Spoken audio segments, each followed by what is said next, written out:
Olá, sejam bem-vindos. Eu sou a Cibele e esse é o Insights Pedagógicos, um podcast criado para compartilhar aprendizados que mudaram a minha vida, a minha percepção de mim e do mundo, e que eu gostaria que tivessem me contado. São insights que eu fui tendo ao longo da vida como professora, sou docente de uma universidade há mais de 25 anos. Como profissional de saúde, sou enfermeira e psicóloga. Como mãe, eu tenho um filho adolescente, 18 anos, universitário. Como esposa, estou casada pela terceira vez com o mesmo marido, no terceiro casamento. E como mulher.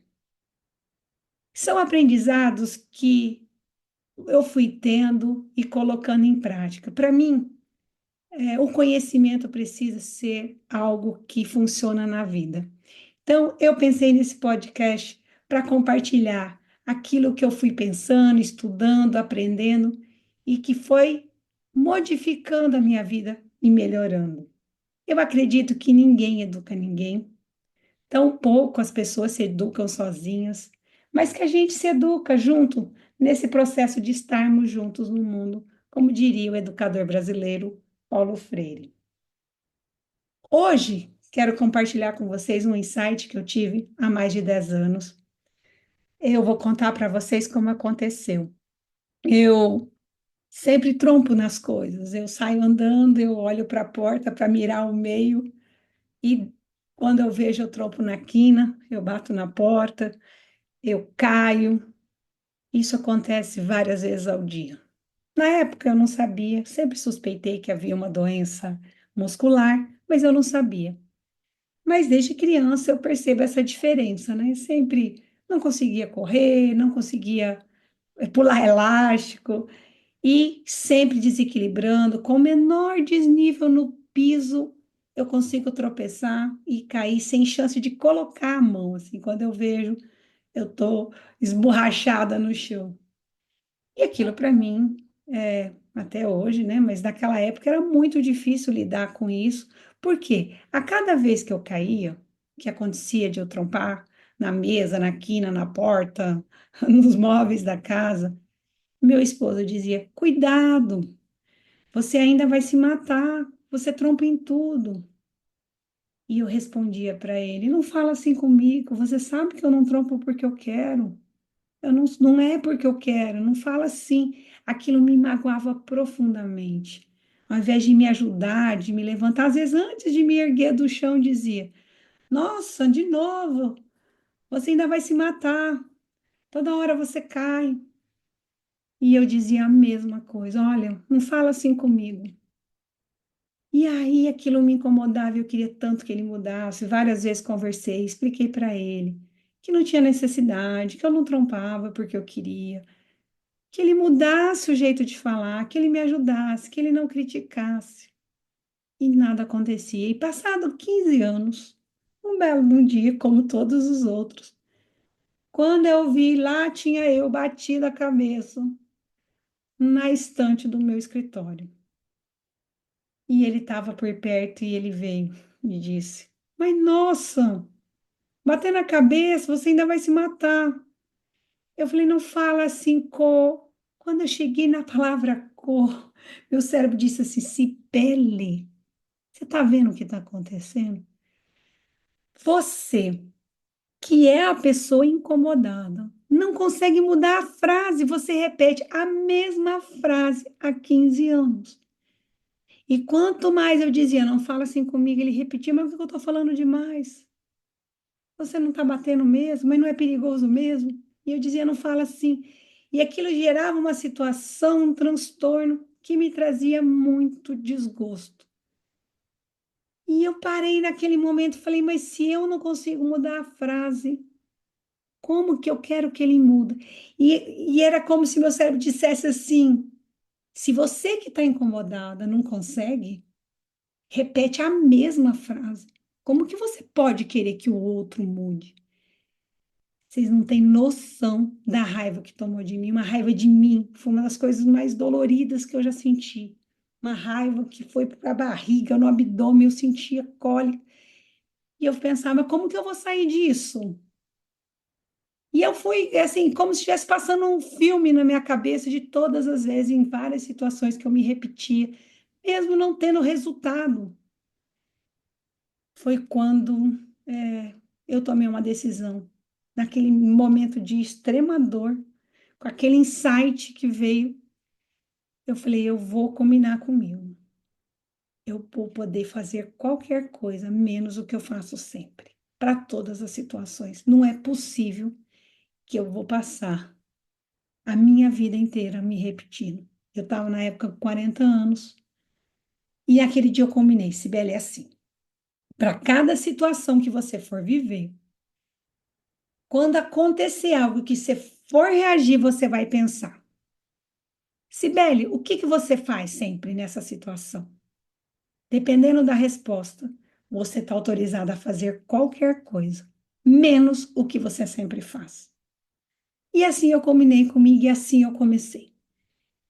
E todos os dias, para tudo que vinha, falando, nessa situação que você faria, eu choraria. Pois é, tá bom.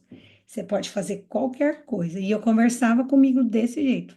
Qualquer coisa. Se joga no chão, grita, finge que não escutou, qualquer coisa. Só não pode chorar. E para tudo, para louça, como eu lidava com a casa, com a organização, com as pessoas, para todas as situações. Eu sempre me perguntava, nessa situação, o que a Cibele faria? Ah, a Cibele sempre faria isso, pois você pode fazer qualquer coisa menos isso. O que que vem na minha cabeça de que o resultado não estava dando certo, eu não estava contente com a minha repetição. Mesmo que as coisas no todo, digamos, estavam bem estruturadas, bem empregada, é, produzindo, né? Estudei, tinha feito doutorado, pós-doutorado, graduação, a vida funcionava razoavelmente bem, mas o descontentamento não era com a vida, era como eu entendi que era como eu estava me colocando na vida, de um jeito que não me trazia bom resultado, porque eu ficava me repetindo com coisas e situações que elas não funcionavam para mim, que eu queria que fosse diferente.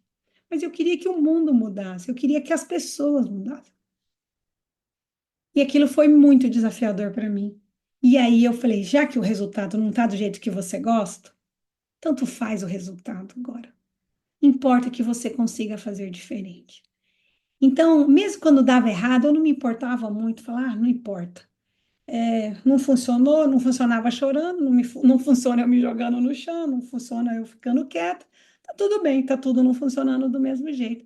Mas eu comecei a ficar contente com o resultado que eu fazia, ou seja, com o processo, com a minha mudança, com a minha capacidade de olhar para a situação e ter a coragem de experimentar algo novo. É muito desafiador, porque é tão diferente de você, você olha e não se reconhece. Não é, mas desde quando você faz isso? Não é só as pessoas que dizem isso pra gente. A gente também diz isso pra gente. Mas eu me foquei naquilo e comecei. Por 2 anos eu fazia isso para tudo, para coisas básicas, assim como lavar a louça, porque em geral a louça é uma coisa que eu detestava fazer, lavá-las, né? Então eu acabava de almoçar, eu deixava ali, ia tentar enrolar o máximo, porque eu não gostava de fazer aquilo. E eu comecei a combinar comigo. Falei, sim, você não gosta, é o que você faria enrolar. Então tá, você pode jogar os pratos fora, você pode comprar novo, você pode quebrar, você pode lavar, você pode pôr só 3 pratos por dia e ter que lavar, mas você só não vai deixar a pia lotada. Você vai pensar numa solução, seja lá qual for, põe lá fora, mas não vai deixar dentro da pia. Então eu fui fazendo isso para todas as coisas e fui tendo chance de pensar para cada situação. Passados uns 2 anos, um dia eu olhei e consegui me enxergar que eu tinha tempo para pensar, que eu não era mais um padrão de resposta, que era como se meu cérebro olhasse para mim e falasse, e aí? E aí, gata, o que que nós vamos fazer hoje? Para essa situação, porque eu não estou sabendo, cada dia é uma coisa, eu não estou sabendo. E aquele momento eu entendi que eu tinha desautomatizado o meu cérebro, que ele não sabia a resposta. Ele tinha que me perguntar. E, de repente, eu me senti livre, porque eu podia escolher coisas que eu não fazia há anos, né? Eu repetia padrão, quando eu via estava fazendo do mesmo jeito, não queria estar ali, não sabia falar não daquele jeito, que eu estava numa situação, quando eu via, estava envolvida na mesma situação. E aquela alegria, vocês não têm noção, de poder olhar e me sentir livre.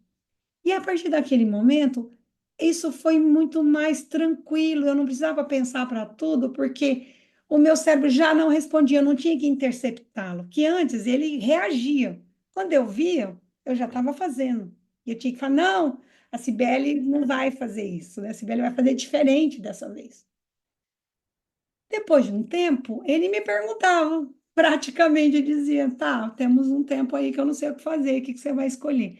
Então, eu tinha a chance de não simplesmente reagir. Eu tinha uns segundos ali para eu pensar qual era, como se o cérebro chegasse numa encruzilhada e falasse: tem 10 caminhos novos aqui, eu não tenho noção para onde a gente vai, dá para você me dizer, né? Dá para você escolher?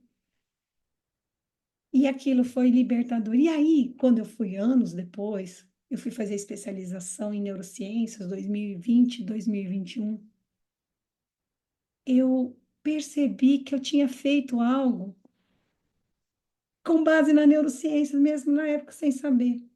Eu assisti um vídeo, se vocês quiserem, assistam lá no YouTube, chama Bicicleta ao Contrário. Tem um experimento do rapaz que muda, né, a bicicleta, se você virar ela, o guidão para o lado direito, a roda vai para o esquerdo. Então, você precisa saber que se você quer ir para a esquerda, você faz o movimento ao contrário, para a direita. E ele mostra que a gente até entende, mas as pessoas sobem em cima da bicicleta e elas não conseguem, elas caem, mesmo sabendo que é só fazer ao contrário, porque o cérebro está automatizado, ou seja, quando você sobe numa bicicleta, você não precisa mais pensar. Quem aprendeu a andar de bicicleta é só sair andando. Você pode pensar em outra coisa, pode soltar a mão, pode assoviar, porque é um comportamento automatizado. Então, o nosso cérebro é uma máquina de aprender. E aí ele tem um caminho totalmente trilhado. Hoje, né, depois de estudar, as conexões muito bem fortalecidas, muito bem conectadas e automatizadas. Então, é uma resposta praticamente automática. Então, há situações onde você vê, você já está fazendo, porque o cérebro já sabe o caminho. É como se numa, num grande campo de futebol, né, que a gente corta pelo meio, né, faz um trieiro, todo mundo passasse pelo mesmo lugar e o resto fosse mato alto, porque ninguém está jogando lá, não tem ninguém caminhando, só caminha por aquele trieiro que está no chão batido. Ou seja, qualquer pessoa que chegar ali, ou qualquer pensamento que chegar, vai seguir a mesma lógica, porque ele tem um caminho de jeito de fazer muito bem consolidado. Quando eu comecei a treinar e fazer caminhar por outros caminhos, chegou uma hora que era como se aquele campo de futebol tivesse 30 mil trieiros, né? Ou seja, dava para ir por qualquer lugar. Então, tinha que ter um tempo para ver por onde se organizava. E aí, entender isso e saber que a máquina do cérebro é uma máquina de aprendizado que eu posso ensinar, entender o conceito de neuroplasticidade, que o cérebro sempre pode aprender. Tem um artigo que diz que quando você traz as memórias, você consegue, é, é como se você tivesse desestabilizado, você consegue pensá-las de outro jeito e atualizar. Então, memórias que foram difíceis, se você dá um foco positivo, dá um sentido novo para ela, ela atualiza de outra forma. Então, você consegue, inclusive, digamos, desestabilizar conexões já consolidadas, mas ele precisa de tempo. Por quê? Porque é muito tempo daquilo consolidado. Então, você precisa de uma prática diária para que você possa, de fato, modificar os aprendizados já consolidados. Então, esse insight, depois com o aprendizado da neurociência, mudou completamente a minha vida. Porque hoje eu posso olhar para algo e pensar, não sei, Eu não aprendi desse jeito, mas deve ter um outro jeito de olhar, deve ter um outro jeito de fazer. E hoje eu sei que eu posso me empenhar diariamente para olhar de uma outra forma, até enxergar daquele jeito. Os estudos de neurociência mostram que quando a gente olha para algo, visualmente falando, 10% é input externo, ou seja, do que está chegando nos olhos. 90% é memória. Ou seja, eu enxergo as coisas como eu tenho a minha história, como a minha vivência. Por isso que a gente vai olhar, às vezes, para a mesma situação e ter olhares completamente diferentes. E ele não é só uma forma de dizer, uma metáfora. É de fato nós estamos vendo diferente. Por quê? Porque eu não vejo só com os olhos, eu vejo com a leitura que meu cérebro faz do que eu estou olhando. E é 90%, ou seja, não é algo irrelevante. Eu vejo muito do que está dentro de mim. Então, poder ter a chance de modificar o que está dentro para enxergar melhor, para ter outras possibilidades. E aí, com o tempo, eu fui vendo o que que dá melhor, né? Nessas 10 possibilidades, 10 mil caminhos que eu criei nesse campo de futebol, que agora está tudo meio pisado, amassado, qual funciona melhor para mim? E aí que eu fui para uma nova etapa de consolidação da melhor possibilidade para mim naquele momento. Então, eu parava e pensava, olha, das experiências que eu fiz, né? Talvez me jogar no chão não é a melhor, chorar não é, talvez dizendo dessa forma, ou nesse momento não fazer nenhum enfrentamento, elaborar, voltar depois dizendo o que eu quero, como eu quero. Então, eu fui desenvolvendo, depois que eu tinha treinado meu cérebro, a me dar uma chance de não me repetir, de treiná-lo para que ele pudesse agora dentro das possibilidades que eu tinha aprendido, encontrar qual era melhor para mim. Ou seja, eu de fato escolher. Eu analisava, falando, ó, dessa situação, o que vai dar melhor resultado é esse. Hoje eu vou fazer tal coisa. Hoje está precisando de uma lágrima aqui. Eu vou sentar e vou chorar. Mas não é porque eu não tinha opção. É porque aquela era a estratégia que ia me distensionar, que ia me ajudar a entrar de novo em contato comigo. Então, esse lugar de escolha é libertador. E eu convido você a fazer esse experimento. Assiste o Bicicleta ao Contrário. No próximo episódio, eu vou contar outro insight para vocês que faz toda a diferença. Até mais.